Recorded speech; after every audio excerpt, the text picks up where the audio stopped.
Yeah, they do. Let's see. Let's give it a try.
All right, to both say good night of Shabbos, a great zichos, Baruch Hashem, to be able to learn together, to be able to sing a little bit together on this Rosh Chodesh Adar Aleph.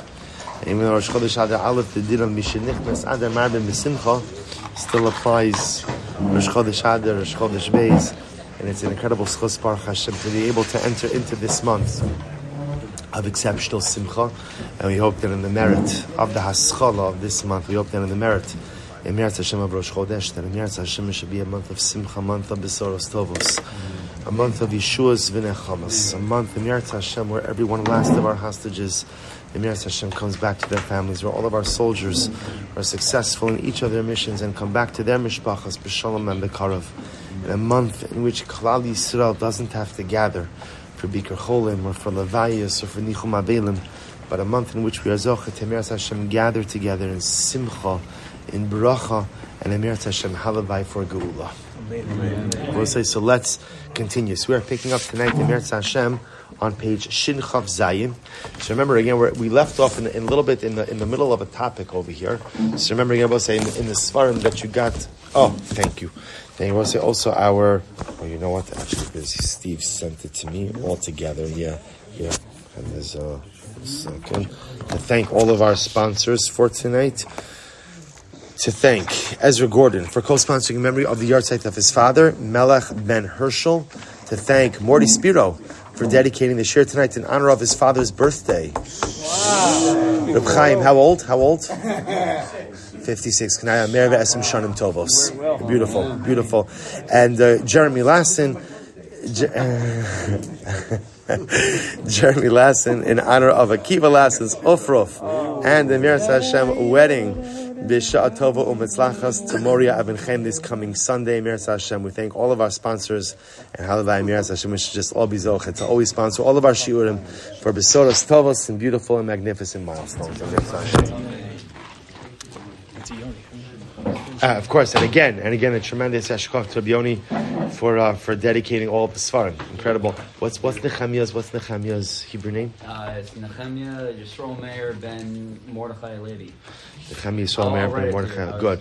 In the Shama Shav and Aliyah and Mirat Hashem, all of our learning, Shalem Mirat Hashem provide him with a lift to Gan Eden. So tremendous Yashkov to Yoni for sponsoring the Shiurim in memory of Nehemiah and also in honor of his birthday, which Yoni's birthday. In honor of your birthday. Sorry. Yeah. You always have to come back. All roads lead back to your birthday. One day I'm going to find a scapegoat. One day. It could be Chaim Spiro. Now. He doesn't deserve that. It's going to be Matt. All right, so let's. So we are picking up tonight on page Shin Chav Zayin. So remember again, we left off. The Piagetz was talking about the concept.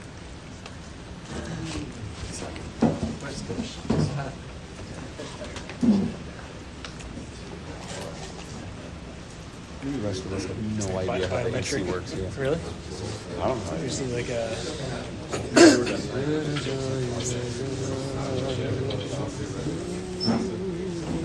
Are we going to that reunion show? Okay. All right, so we'll say. So we remember again. We're in the avoda now. The Piagetz taught us that the dramatic nature of chait is that when a person sins, so the sin itself embeds itself in three dimensions or three different places. Chait, Avera, embeds itself in the guf, on the body. Ultimately, again, on the leiv, on the heart, on the moach, on the mind, and also in the neshama. And a lot of times the Piagetz says the problem is we uproot the sin when we do tshuva from all the different parts of the body, from the body itself, from the mind, from the heart, but yet the sin still remains embedded in the neshama. And the Rebbe says so much of our avoda of tshuva is to totally expunge, to totally remove any vestige of the chait from inside ourselves, even from the neshama. Because if I don't go ahead and remove the chait from my neshama, then what ends up happening? Whereas I'm practicing a life of restraint, which, by the way, restraint is an incredible accomplishment in and of itself, the ability to hold oneself back from engaging in negative behavior. But remember, if I have to restrain myself, what does that show me?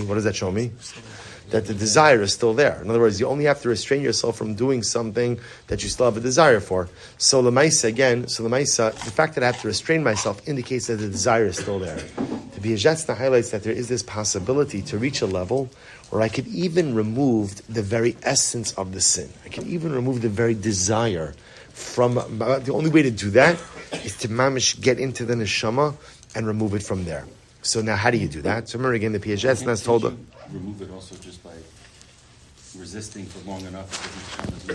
No, because remember again, if you don't get into the neshama, like the Piagetz said, you're only treating the symptoms. You're not treating the core illness. So resisting, you could definitely build up your resistance muscle, but that by itself does not purge it from the neshama. So how do you get it out of the neshama? So remember again, the Piagetz is giving us a number of steps. Step number one was own it. Own it. Recognize the buck of your life stops with you. You have achrayis for what your life is and for what your life is not. That's number one. Number two, the Piagetz, this was yesterday's shir. No, that's yesterday's. Last week's shir, the Piagetz said that, talk about it, that the ability to go ahead, remember again, he quoted the pasuk, Daiga belev ish yashchena. If you have worry in your heart, speak about it. So it's interesting because a lot of times we assume that we speak about things with people. Why?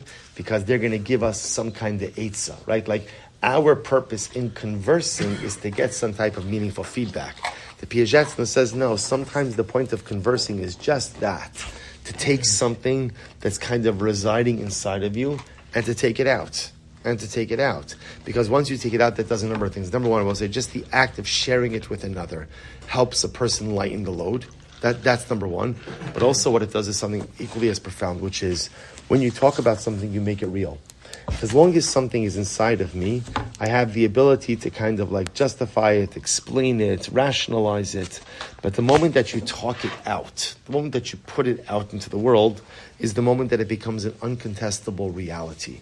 And if it's an uncontestable reality, then by definition, I have no choice but to deal with it. So we left off page Shin Chav Zayin. So the Rebbe says, V'ha'im, yesh lecha ohe. So what's the idea? The idea is, get yourself a friend. Get yourself a friend. I will say, now here's the chaf. Remember again, the Piaget says, in life you have to have someone to talk to. Now, what's the kunz of the Piagets, no? Even if that person is no wiser than you are, right? So they're not going to necessarily have any answers. They're not going to have any additional insight. But just the ability to have someone else with whom you can converse is so incredibly cathartic and important. And the Rebbe goes on. He says, Va'im, yesh lecha ohev v'reya ka'avicha shabashamayim. And I will say on the topic of friends, is there any greater friend than HaKadosh Baruch Hu?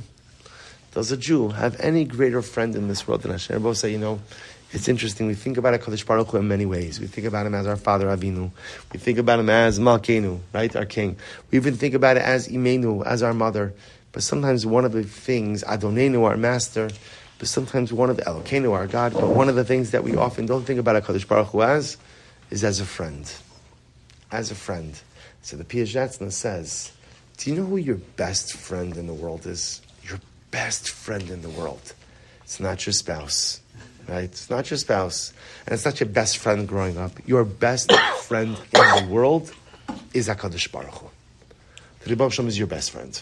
He's your best friend. I was saying, now, by the way, how do you know that HaKadosh Baruch Hu is your best friend? How does HaKadosh Baruch Hu earn the credentials of being your best friend? Why? Because he never leaves you. See, I will say every other life relationship is always subject to change. Right? Again, think about it, the best relationships. The best relationships today could profoundly sour and totally dissolve tomorrow. That's just the nature of human relationships. The only relationship we have in this world that is absolutely rock solid, that you could depend on for all eternity, is your relationship with HaKadosh Baruch Hu. Now, it doesn't mean that sometimes that relationship doesn't get strained, and sometimes there's a distance. Sure, that could happen. But even when there's a distance, the relationship is never severed. In that respect, says the Piaget, a Yid, the Jew, has no better friend in this world than the Ribono Shel Olam. Asher Ramzu Chazal Alav Yisparach Hasteres Atzmocha B'Cheder Miyu. So therefore again, so what should you do? So now, going with this same theme, that it is so healthy and so necessary and so cathartic to speak out your problems. So now, I want to, for that, understand, finding someone who you can make yourself extremely vulnerable to is very difficult, right? We'll say that's the beauty ultimately, again, like if a person goes to a therapist, right? So a therapist is there, I pay them, so they're not my friend, they're acting in the capacity of a professional, and so I'm able to unburden myself in that context. But in a friend perspective, it's very hard to find someone in your life who you're willing to make yourself fully vulnerable to. I will say, think about this for just a second. I'm going to say something that's going to sound a little bit strange.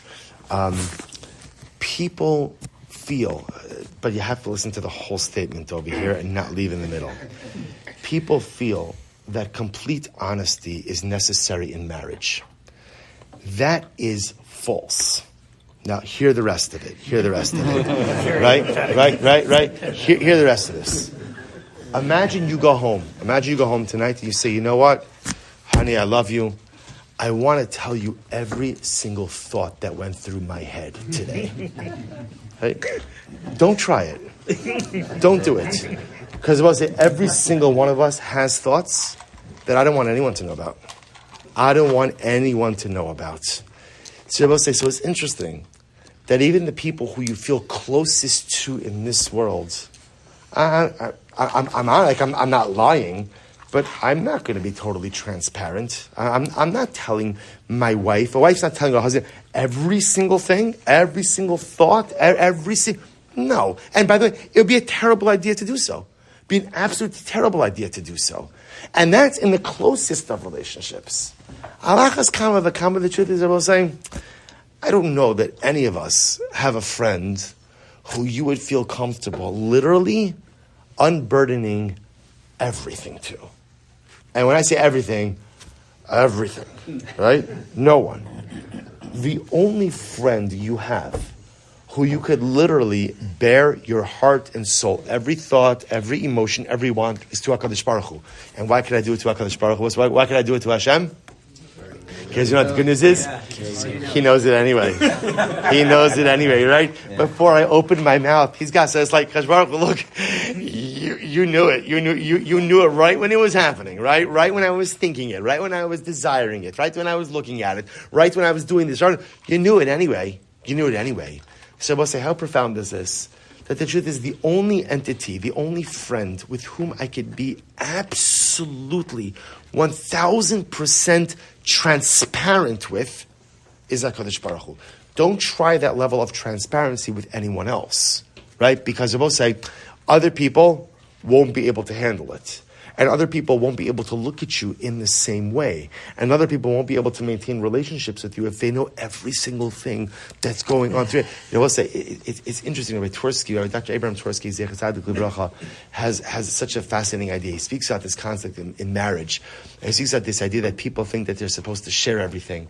So Rabbi Twersky writes, he says that sometimes what people don't realize is the act of sharing could sometimes be a selfish act. In other words, sometimes the reason I want to share something is, you know what? I want to get it off my chest. So I tell something to my wife that is bothering me so much. And what? She has no way to help me with it. Oh, but I feel so much better, right? I feel, you ever been on the receiving end of that? Where someone tells you something and they're like, oh, I feel so good. And you're like, I'm really happy you feel good, right? Because I feel terrible, right? Thank you for shifting the burden over to me. Rabbi Twersky says that's called selfish sharing. You're not sharing because the other person can help you. You're sharing because you're looking to alleviate your own load by transferring that onto someone else. But at the same time, one of the cornerstones and bedrock specifically of marriage is the ability to share everything with your spouse. But everything is in quotations. Because everything is never everything. Everything is never everything. So the only the only entity in this world who is a friend that I could share everything with is with HaKadosh Baruch Hu. I will say, that. Do you want to know what it means to have a relationship with Hashem? It means that Ribono Shel Olam is the only entity in this world that I have absolute, complete transparency with. No one else. You think you know a person, you don't know them, or at least you don't know parts of them. You don't know what's happening in my mind. I don't know what's happening in your mind. We don't know each other's thoughts. And we might know so much and feel so close to each other. But it's only a relationship with HaKadosh Baruch Hu that has complete transparency. Therefore, look what the Piagetz suggests. He says, Haster es atzmocha b'cheder miyuchad im efshelecha. Lock yourself in a room. Lock yourself in a room. Or literally translated, hide yourself in a room. Right? Put yourself in a room. Vim lav hasei panecha lakir. Or if you can't find the private room, turn to the wall. Turn to the wall. In other words, get a little bit of privacy with HaKadosh Baruch Hu. Listen to this. V'tzayer b'machshavtecha sha'ata omed lifnei kisei kevoda yisbarach. And imagine in your mind that you are standing right in front of him. Does this sound familiar? We had this in B'nai Machshava Tova. Right? We had this exact idea about imagining yourself standing right before Hashem. So close your eyes, put yourself in front of the wall, go into a private room, take a walk out in a beautiful area that's serene and quiet and private, and just imagine that you are standing before HaKadosh Baruch Hu. It's just you and the Ribono Shel Olam. What do? V'shofech lefanav es libcha b'siach utfila kefi sha'ola al libcha b'chalashon she'ata shamea. And pour out your heart. Pour out your heart. Now he says, pour out your heart in tefillah. But this is not tefillah, we'll say, that comes from a siddur. What type of tefillah is this? These are just my thoughts, my emotions, and specifically, Rabbi, what this is focusing on. Tell HaKadosh Baruch Hu what's wrong. Just tell the Ribbon Shalom what's misfiring, what's broken, what's the stuff inside of me that I'm contending with, that I'm struggling with, that I'm grappling with, and say it in whatever language you want. I was saying, it's so simple, but so profound. Go and talk to the only friend you have in this world, with whom you could be absolutely, unequivocally, brutally honest and transparent. And just pour it all out. Now, again, this is not something new. Remember, the Piagetz was saying that part of the process of rooting out chit from the neshama is talking about it, is bringing it out. Say if you have a friend that you can make yourself this vulnerable with, fantastic. The Piagetz says most of us don't have that kind of friend. We have wonderful friends. I don't have that kind of friend who I'm willing to go ahead and literally pour everything out. But I do have that friend. I have HaKadosh Baruch Hu. And to him, I could pour out everything. Find your private space. Find your private place. And ultimately, pour out everything. Now the Piagetz does something beautiful. He says, I was saying, if you're not used to doing this, it might sound like, or it might feel even like a little bit strange. He says, sometimes it's like a person doesn't know where to start. Okay, so I'm going to go into a room. I'm going to close my door. Right? And it's just going to be me and HaKadosh Baruch Hu. So, like, what do I start with? How do I get this dialogue started? So, what the Rebbe says, Hineni roshem lecha siach kazeh. I'm going to give you an example of a sample conversation. Right? Here is a sample dialogue that you could have with HaKadosh Baruch Hu. L'ma'anyeh lecha l'dugma be'ez ofen l'taras nafshecha b'siach u'tfila u'lefaltal chekaviyah. I'm going to give you now again. But the Piagetz is not saying this is the tefillah to use. The Piagetz is saying, let me give you an example of what it means to have complete, transparent, and honest dialogue. To pour your heart out before HaKadosh Baruch Hu. Let me show you what that is. Let me show you how that looks. And ultimately, again, I'll model it. So the Piagetz says, I want to be clear.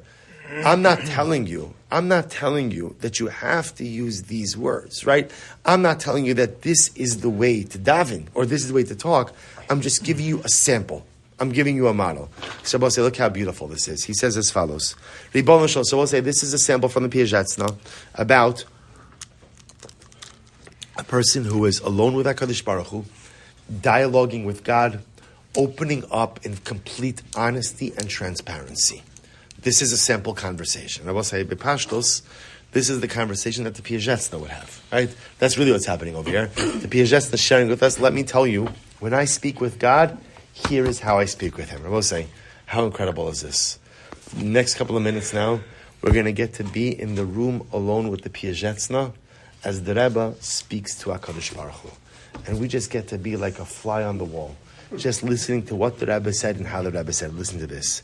Ribono Shalom. So Piagetz will say, HaKadosh Baruch Hu, Ata hotzeisani me'ayin, ubarasa v'yatzartes kol gufi ruch nishma. Say, HaKadosh Baruch Hu, you fashioned me from nothing.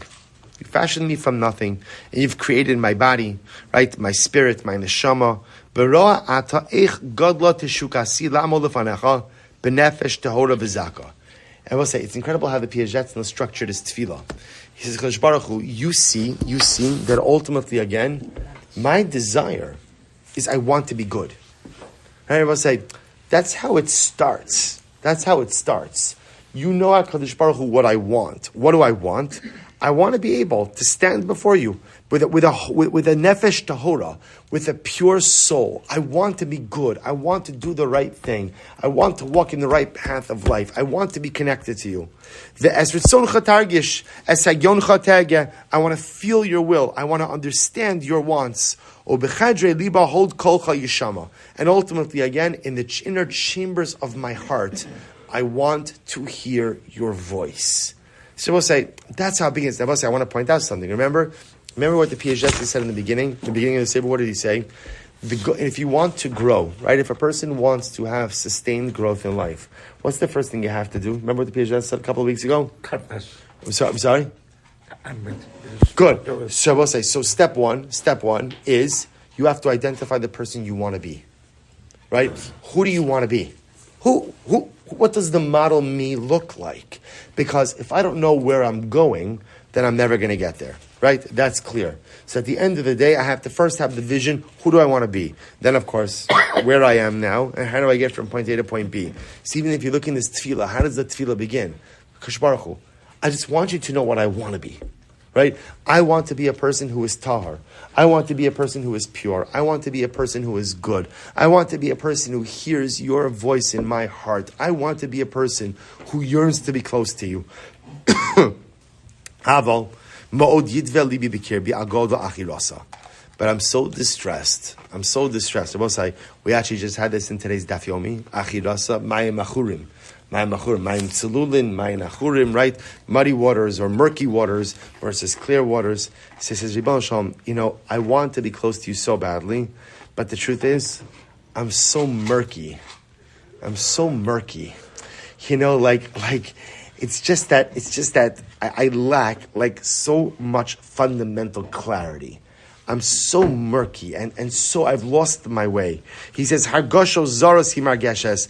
I have all of these alien feelings, and I want all of these things that I shouldn't want. And I will say, instead of being a pure gold bell, he's referencing over here that on the bottom of the clothing of the Kohen Gadol, there were bells, right? There are bells that would announce his entry into the Kodesh, into Kodesh HaKadoshim.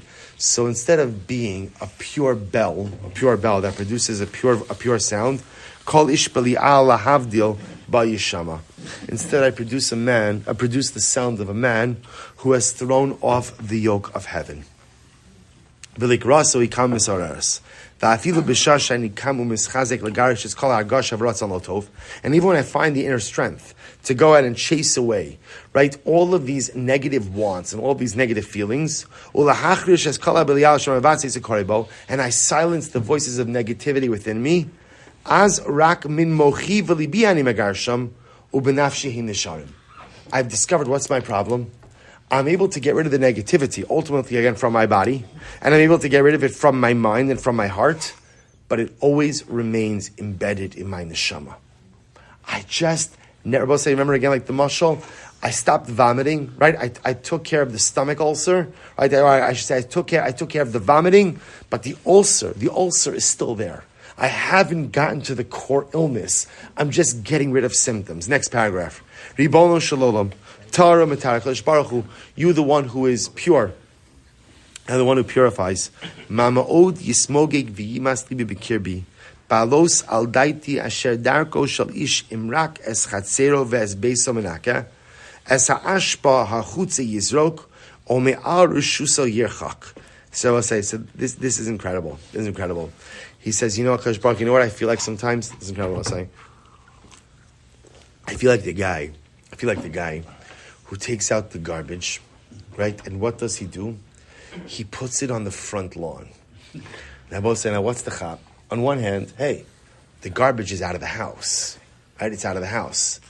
On the other hand, every single time I walk out of the house, right, the garbage is right there. And I will say, what a profound metaphor, right? So that means I get rid of the garbage from my heart, from my body, from my mind, but ultimately, again, there's garbage that sits in my neshama. So I've kind of moved it off, or better yet, even I move it off my property, but I put it right on my neighbor's property, right? So, okay, technically it's not on my property, right? But every single time I walk outside, I see it, and I will say, what do I know? Well, I know that's my garbage. That's my garbage. You know what? It's not sitting on my property. I know that that's my garbage. And I will say, how many times in life, the metaphor is such a profound one, right? How many times in life, we're feeling good, we're doing what we need to do, and then, I had that moment of clarity, and, I see my garbage.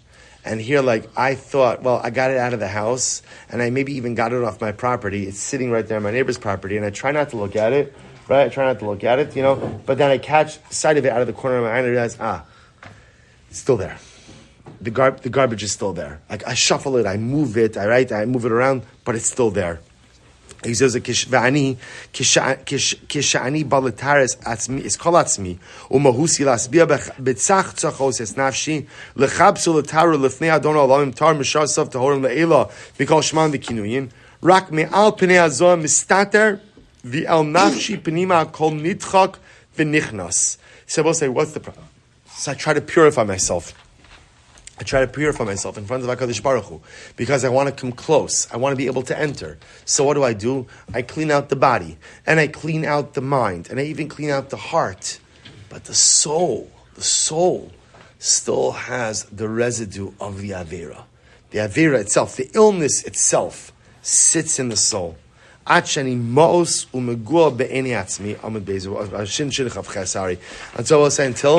I become disgusted with myself. That I will say, this mikol otzar hamenuval asher agar besochios nafshi. I will say, tell me. You know, the beautiful part about this year is that we're a group of chaverim, and it's the end of the week, and it's Erev Shabbos, and it's Rosh Chodesh Adar. I will say, you ever have a moment where you feel like a fake? You ever have a moment where you feel, you know what? It's a show. It's a show. I put on such a good show, right? I look like I'm doing all the things I need to be doing. And maybe even behaviorally, I am doing all the things I need to be doing. But I know deep down what's happening inside of me. And I know that like the portrait of piety that maybe I put on for the world, it's smoke and mirrors. And I will say, you know, that is the worst feeling in the world. Imposter syndrome, right? Imposter syndrome. This idea that like the world thinks of me like this. My family thinks of me like this. But that's because they don't know who I am on the inside. But I know who I am on the inside. I know the stuff that's churning around. I know the garbage that sits there.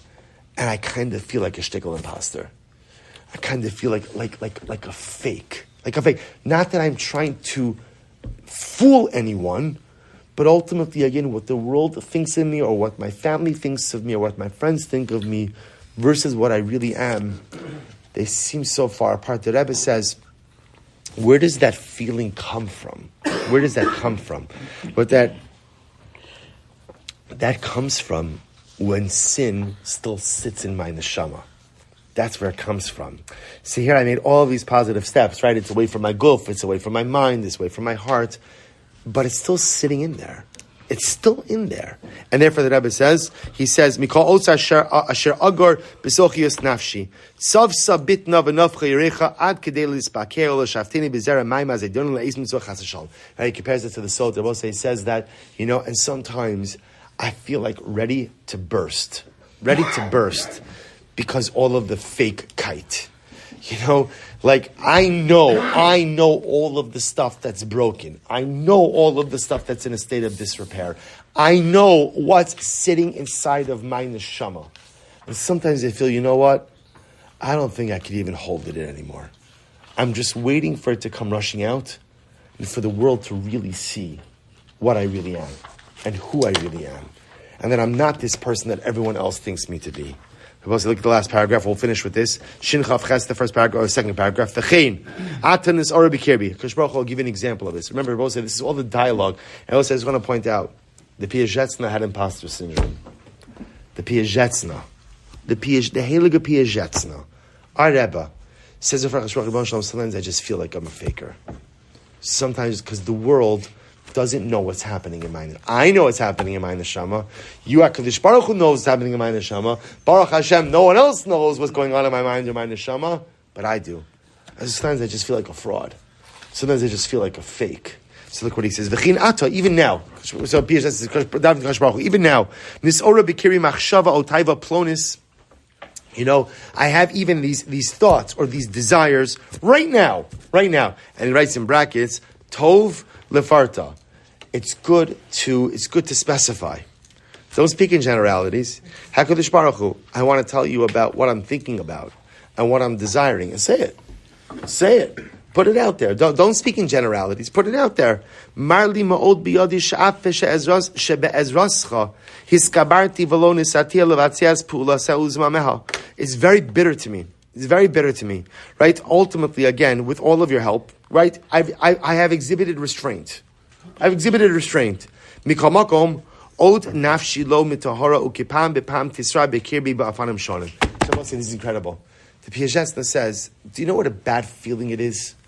That even when, as it goes back to Akiva's point before, even though I exercise constant restraint, but why are the desires still there? Good. Right? Why are the desires still there? Right? Why are the desires still there? Right? Why are the wants still there? Why are the thoughts? Plus, I know, am I the only person who this keeps up at night wondering about these things? I work so hard to try not to give in to these things. And you would think, like Akiva said before, that after enough restraint, what happens? It's gone. But it's not. Right? I keep up my streak. I haven't given in to the wants and desires for however many days, however many weeks, months, years, whatever it is. And yet the fire still burns so intensely. And it's frustrating. And it's upsetting. And I don't understand why it's like this. How much do I have to restrain myself before it just goes away? But it doesn't. The fire just keeps burning. And sometimes it even feels like it just becomes more intense. He says, Pam b'taiva, pam b'machshav. Sometimes it's a desire. Sometimes it's a thought. Ana Hashem, tares nafshi. HaKadosh Baruch Hu, I'm asking you, purify my soul. Akar is yitzri me'alai. Uproot my yetzer hara. Take it away. There's chilek hara mikerev nafshi tashlich. And the negative, right, the residual impact of sin that resides in my soul, get it out. Excise it. Bimkom asher lo yizacher v'lo yipaki v'lo yala alibi li'olam lo ata v'lo eis l'zignasi. HaKadosh Baruch Hu, I'm tired of just exercising restraint. I need you to help me extract. I need you to figure out, how do I get into the kishkas of the neshama? How do I get into the inner recesses of the soul and remove that stuff that's there? I'm so tired of exercising restraint, but yet still having the battle. He says, Ubefrat, Kishatiske nishmasi lemochin the godless base Torah tefillah kedome. And furthermore, we'll say sometimes, we'll say, no, you know how like sometimes like you're in the middle of daf, in the middle of learning, or in the middle of davening, and the most like inappropriate thought enters your mind. Like what?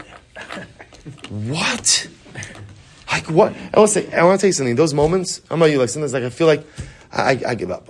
You know what? I'm done. I quit. I don't know what to do.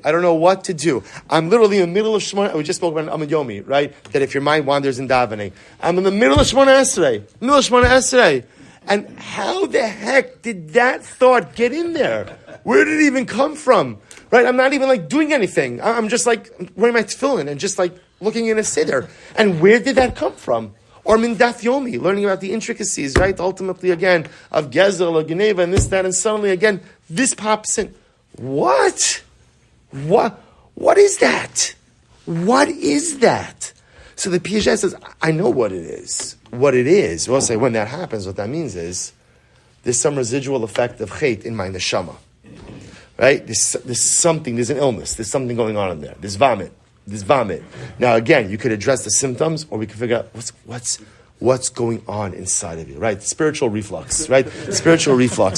So ultimately, again, there is good. That was great, right? There is something that is going on. So the Piaget says, speak to your friend, and say, friend, I'm at my wit's end with this stuff. I just don't know what to do to become any better. So I need your help. And I know what I need your help with specifically. I need your help to get into those inner recesses, to uproot the stuff that is still sitting on my neshama. He goes on, he says, V'tiska la'alos lifnei kisei kivodecha, Tihya zako unikia leslabish v'gadam levanim shel or mitzvos v'leos parachas leila b'teshukin v'kisufin lispato lisyachi b'Hashem echad.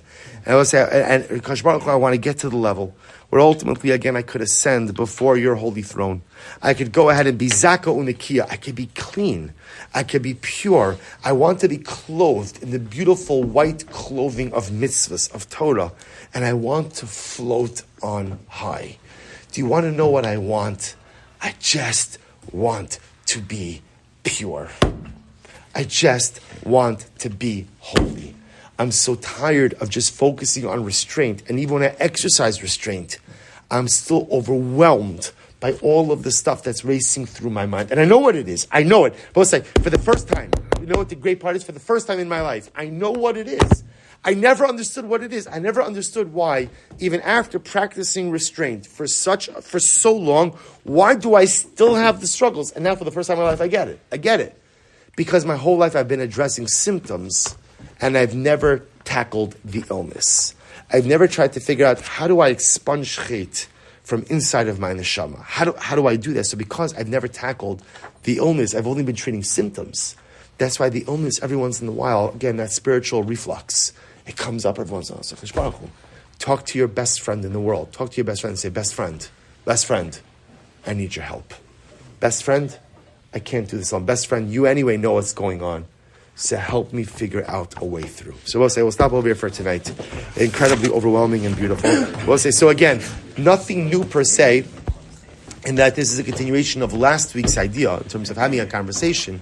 But in this context, we recognize the conversation to be had ultimately with our best friend of all, the Ribono Shalom. We'll say Shkoyach. I guess Ma'ariv did they start, Avron, did they start already in the main shul?